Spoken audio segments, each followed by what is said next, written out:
भाइयों और बहनों, मध्य प्रदेश के युवाओं, प्रेस के हमारे मित्रों, आप सबका यहां बहुत बहुत स्वागत। आप दूर दूर से आए हैं, इसके लिए दिल से बहुत बहुत धन्यवाद।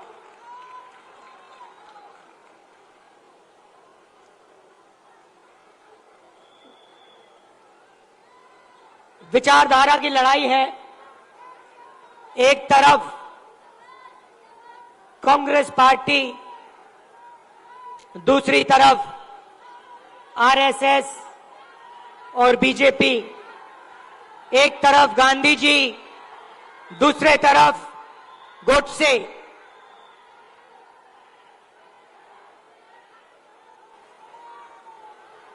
ये भैया इनको दिखाई नहीं दे रहा है। भैया प्रेस वाले थोड़े नीचे हो जाएं तो लोगों को दिखे।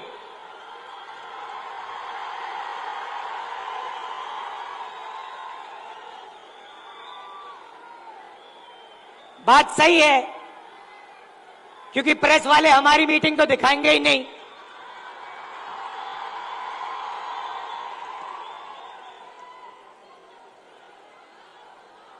तो एक तरफ गांधी जी, दूसरी तरफ गोडसे। एक तरफ नफरत और हिंसा, अहंकार, और दूसरी तरफ मोहब्बत, आदर, भाईचारा। अब देखिए, जहां भी ये जाते हैं नफरत फैलाते हैं, गुस्सा पैदा करते हैं। अब हुआ क्या? अब मध्य प्रदेश में, मध्य प्रदेश का युवा, मध्य प्रदेश का किसान इनसे नफरत करने लग गया है। जो उन्होंने जनता के साथ किया, अब जनता उनके साथ कर रही है। और इसीलिए हमने ये 7 यात्राएं, जन आक्रोश यात्राएं मध्य प्रदेश में निकाली हैं। इससे पहले भारत जोड़ो यात्रा में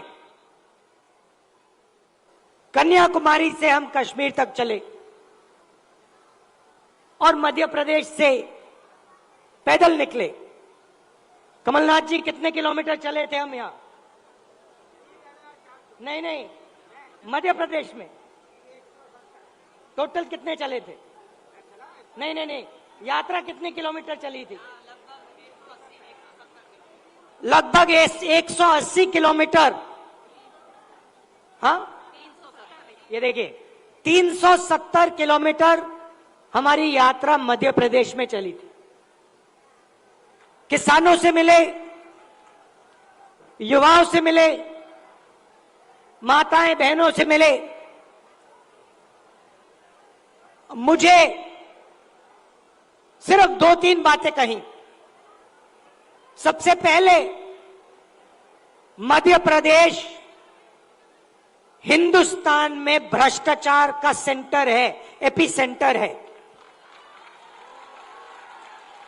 और जितना भ्रष्टाचार बीजेपी के लोगों ने मध्य प्रदेश में किया है, पूरे देश में ये नहीं किया है। बच्चों के फंड्स, मिड डे मील के फंड्स, स्कूल यूनिफॉर्म के फंड्स चोरी किए। महाकाल कॉरिडोर में बीजेपी ने पैसा चोरी किया। व्यापम स्कैम को आप सब जानते हो। 1 करोड़ युवाओं को इन्होंने नुकसान पहुंचाया। एमबीबीएस की सीट्स बेची जाती हैं और पेपर लीक किए जाते हैं। यह इनका राज है। दूसरी बात, किसानों ने अपनी बात बताई। किसानों ने कहा, और यहां आप सोयाबीन उगाते हो, आप इसको सबसे अच्छी तरह समझोगे कि हमें मध्य प्रदेश की सरकार सही दाम नहीं देती है। अब आप जाइए, छत्तीसगढ़ में जाइए, पास जाइए, दूर नहीं है, छत्तीसगढ़ जाइए और छत्तीसगढ़ के किसी भी किसान से आप पूछिए, छत्तीसगढ़ में धान के लिए किसानों को कितना पैसा मिलता है, कांग्रेस की सरकार कितना पैसा देती है। हमने वायदा किया था 2,500 रुपए धान के लिए दिए जाएंगे, और छत्तीसगढ़ में जो हमने वायदा किया वो हमने वायदा पूरा करके दिखा दिया। मध्य प्रदेश में कर्जा माफी का वायदा किया, छत्तीसगढ़ में किया, राजस्थान में किया, कर्नाटक में किया, हर स्टेट में हमने कर्जा माफी की थी। यहां पे कमलनाथ जी कर्जा माफ करवा रहे थे और यहां आपको धोखा देके आपकी सरकार को बीजेपी वालों ने चोरी की। सही बात है।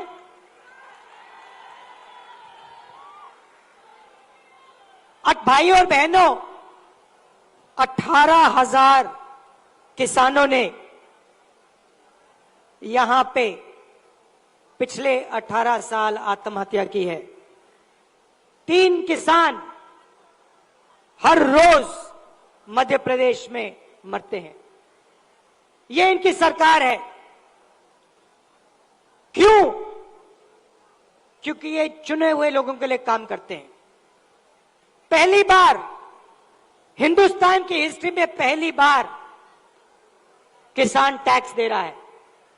इन्होंने जीएसटी लागू की और 5 कानून लाए, काले कानून, किसानों को दबाने के, खत्म करने के कानून। हिंदुस्तान के सारे किसान इनके खिलाफ खड़े हो गए। नरेंद्र मोदी जी कहते हैं किसानों के फायदे के लिए मैं ये कानून, काले कानून लाया हूं। अगर किसानों के फायदे के लिए कानून लाए तो किसान सड़क पे क्यों उतरे हैं?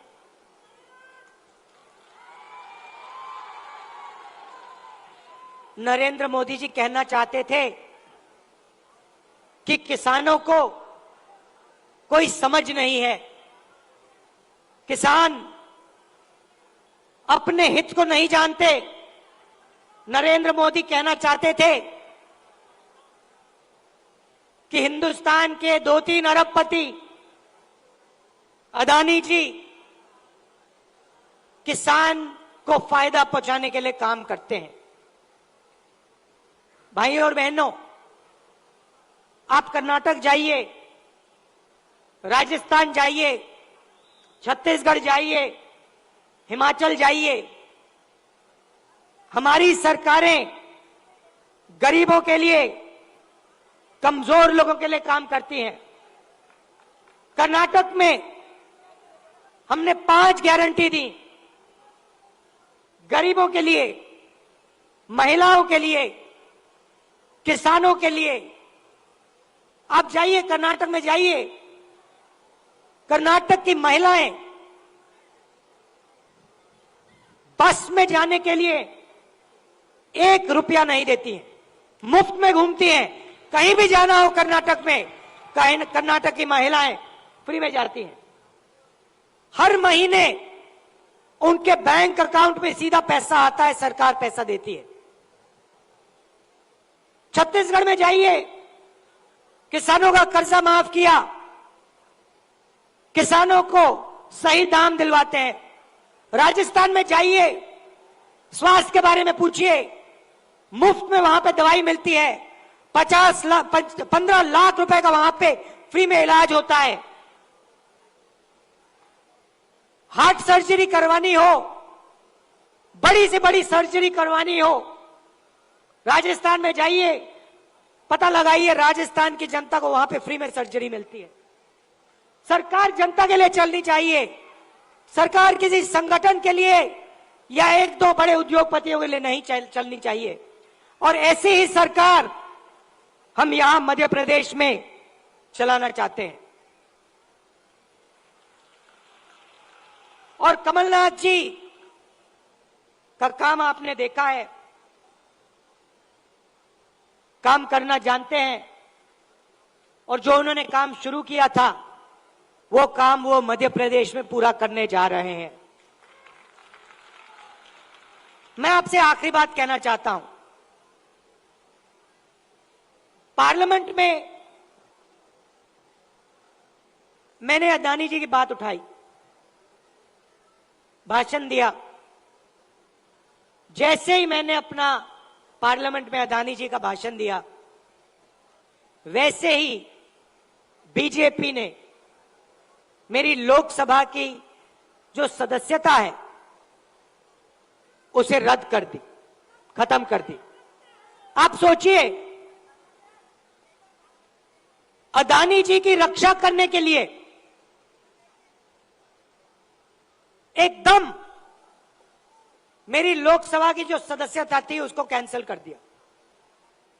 मुझे कोई फर्क नहीं पड़ता, करिए जितना करना है, मैं सच्चाई बोलता हूं। और देश के सामने एक सच्चाई अदानी जी हैं। पोर्ट्स देख लीजिए, एयरपोर्ट्स देख लीजिए, इंफ्रास्ट्रक्चर देख लीजिए, धान के साइलोज देख लीजिए, हर जगह आपको अदानी जी दिखाई देंगे। अदानी जी किसानों के जेब में से हर रोज जेब में से आपका पैसा लिया जाता है। इंफ्रास्ट्रक्चर में, डीजल में, पेट्रोल में, फर्टिलाइजर में आपके जेब में से पैसा निकलता है और सीधा इन दो उद्योगपतियों के जेब में जाता है। मैंने मीडिया की बात की, मैंने मजाक में कहा कि मीडिया वाले हमारी मीटिंग तो दिखाएंगे नहीं। मोदी जी का चेहरा 24 घंटा दिखेगा, शिवराज जी का चेहरा 24 घंटा दिखेगा। क्यों? क्योंकि इनका रिमोट कंट्रोल अदानी जी के हाथ में है। देखिए, ये मुस्कुरा रहे हैं, प्रेस वाले मुस्कुरा रहे हैं, इनके बेचारे की गलती नहीं है, ये रिपोर्टर है, इनकी गलती नहीं है, ये सच्चाई जानते हैं। रिमोट कंट्रोल पीछे से कंट्रोल दबता है। एक और सच्चाई है, और वो सच्चाई शायद अदानी जी से भी बड़ी सच्चाई है। कुछ दिन पहले बीजेपी ने महिला आरक्षण की बात की। महिला आरक्षण में हमने एक सवाल उठाया, कांग्रेस पार्टी ने उठाया, बीजेपी ने कोई जवाब नहीं दिया। हमने दो चीजें कही। हमने पहले कहा, देखिए ये महिला आरक्षण जो आप कर रहे हो ये अच्छा है, इसको करना चाहिए, मगर इसमें आपने दो छोटी सी लाइनें लिख रखी हैं, सबसे पहले इन लाइनों को आप मिटाइए। लाइन क्या थी? एक लाइन थी कि महिला आरक्षण से पहले सर्वे करने की जरूरत है, और दूसरी लाइन, महिला आरक्षण करने से पहले हमें जो डीनोटिफिकेशन होता है उसको करना है। इससे क्या होगा? इससे महिला आरक्षण 10 साल बाद होगा, आज नहीं होगा। तो हमने कहा पहले ये दो लाइनों को आप बदलिए। और उसके बाद हमने और भी गहरी चीज कही और सवाल पूछा कि महिला आरक्षण में ओबीसी आरक्षण क्यों नहीं है।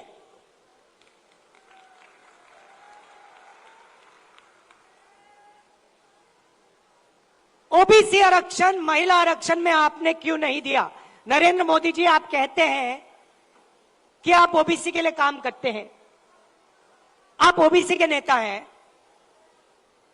तो आपने महिला आरक्षण के अंदर के बीच में ओबीसी आरक्षण क्यों नहीं किया। अब भाषण से पहले मैंने आंकड़े देखे और मैं हैरान हो गया। भाइयों और बहनों, नरेंद्र मोदी कहते हैं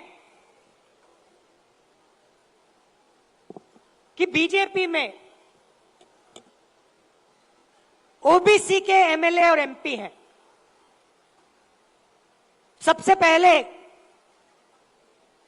कांग्रेस के तीन चीफ मिनिस्टर ओबीसी हैं, ये याद रखिए आप। हमारी 4 सरकारें हैं, 3 हमारे ओबीसी चीफ मिनिस्टर हैं।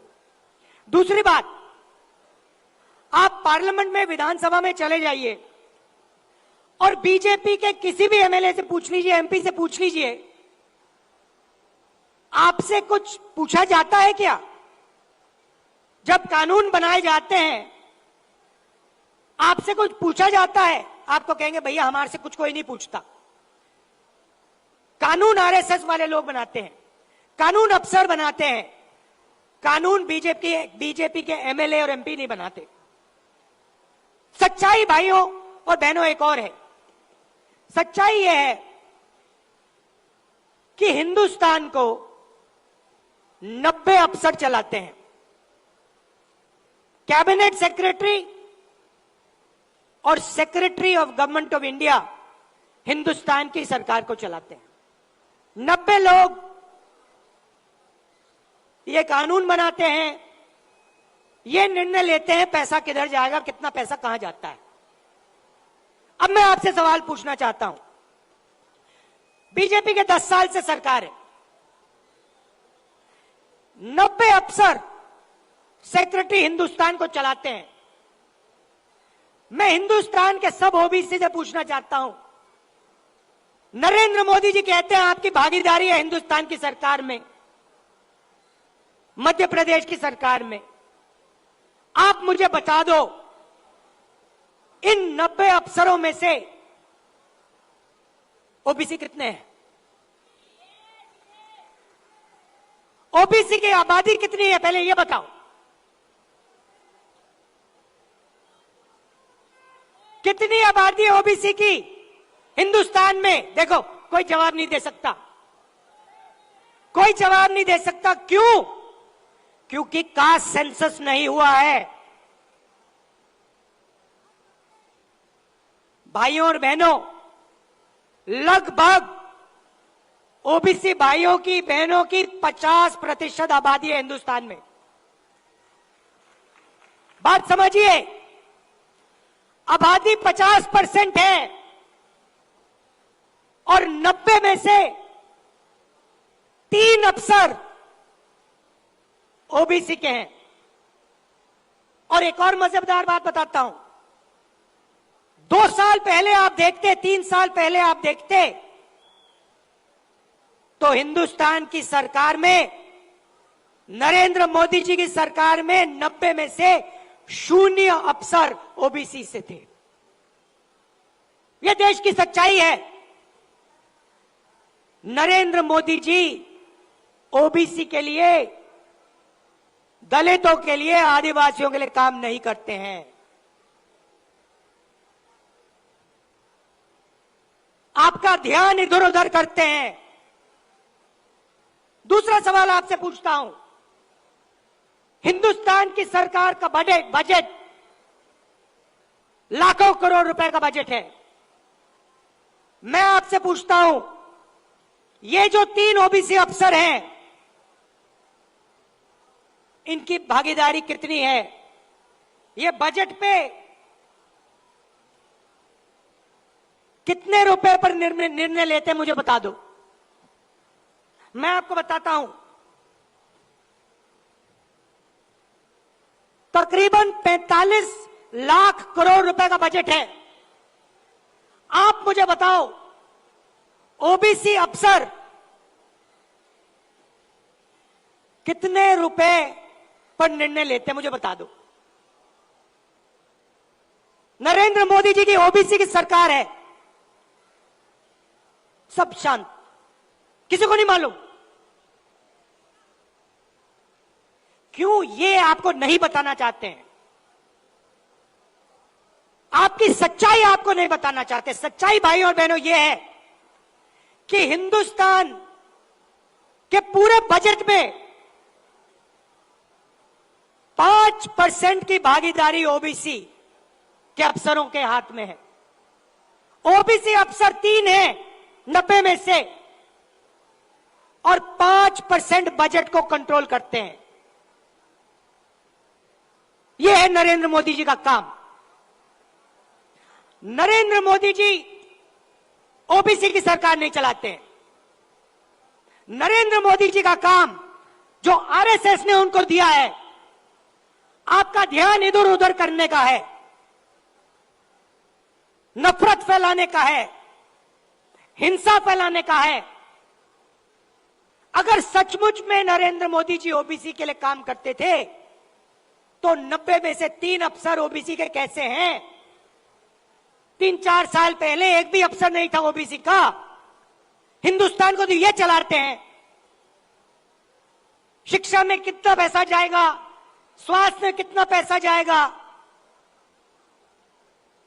नरेगा कैसे बनेगा, भोजन का अधिकार कैसे डिजाइन होगा, ये तो ये 90 अफसर निर्णय लेते हैं। भाई और बहनों, ओबीसी की सरकार नहीं है। और देखिए, जैसे ही मैं ये बात कहता हूं,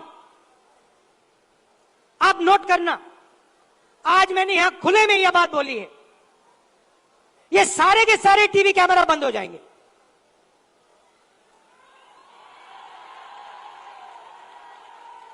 आप देख लेना, ये सारे के सारे बंद हो जाएंगे। क्योंकि जो सच्चाई है देश की, कि जो सारी की सारी लूट हो रही है, ये व्यापम स्कैम जो है, ये सारा का पैसा, ये आपका शिक्षा का पैसा, स्वास्थ्य का पैसा जो चोरी हो रहा है, ये ओबीसी की जेब में से पैसा चोरी हो रहा है।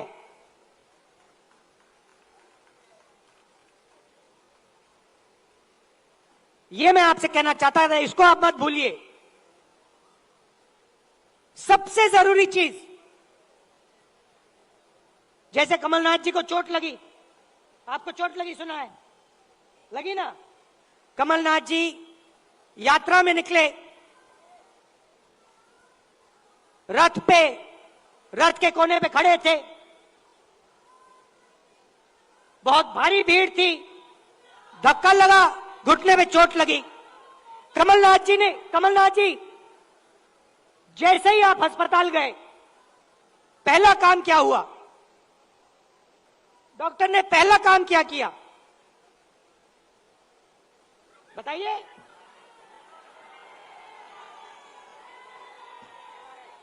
पहला काम डॉक्टर ने एक्सरे लिया, एमआरआई लिया।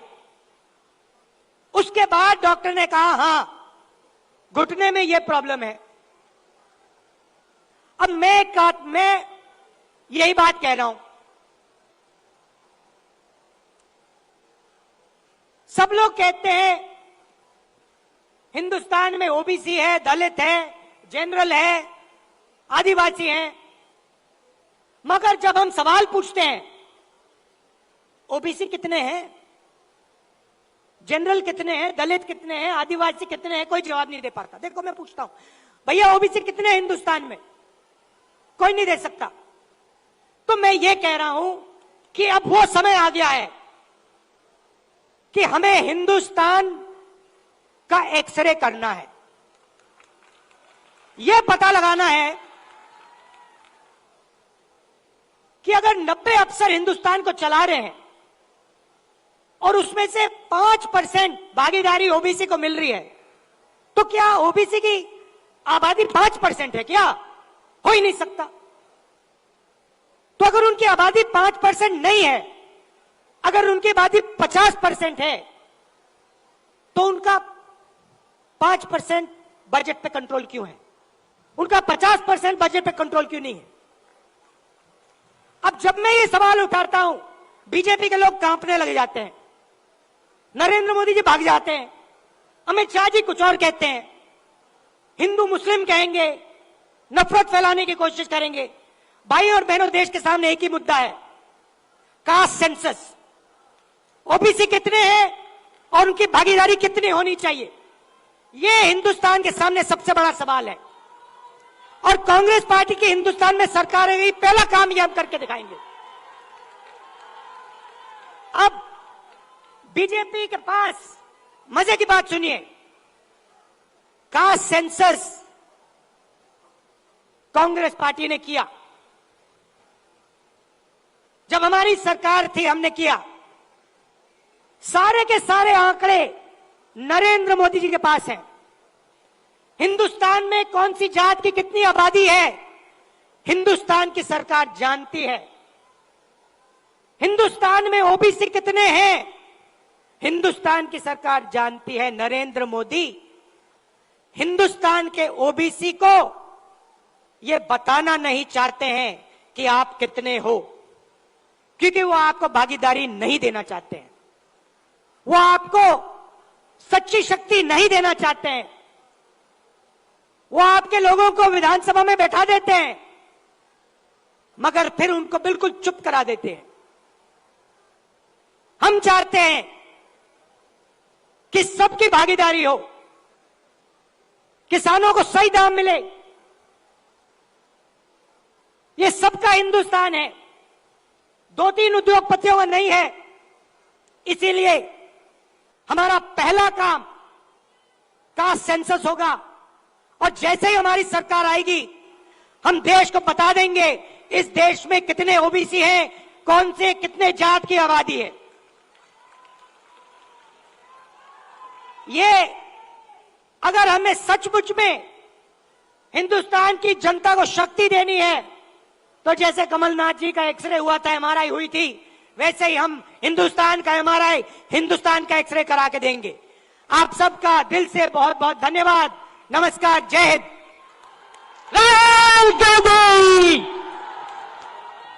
बहुत बहुत धन्यवाद। सबसे पहले राहुल जी का मेरा निवेदन है सबसे कि 2 मिनट ये स्वाति शिक्षक भी आए और यहाँ पे एक और बात कमलनाथ जी ने मुझे याद दिलाया। देखिए, कमलनाथ जी ने यहाँ पे 27% रिजर्वेशन ओबीसी को दिलवाया था, कानून पास किया था, और बीजेपी के लोगों ने पीछे से उसे रद्द किया।